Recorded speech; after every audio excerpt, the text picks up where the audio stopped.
সেই মর্মান্তিক ঘটনা 22শে এপ্রিল দরগাহ বৈশাখনে হামলা চালায় পাকিস্তান মদতকারী জঙ্গি এবং সন্ত্রাসীরা এবং কলমা না পড়ার কারণে 26 জন পর্যটককে নৃশংসভাবে গুলি করে হত্যা করে।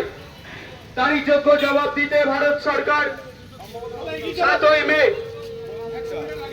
বুধবার পাকিস্তান এবং পাক অধিকৃত কাশ্মীরের 9টি সন্ত্রাসী ঘাঁটি ধ্বংস করেন এবং অপারেশন সিঁদুরে সাফল্য লাভ করেন। তাই ভারত সরকার এই অপারেশন সিঁদুরের ঐতিহাসিক সাফল্য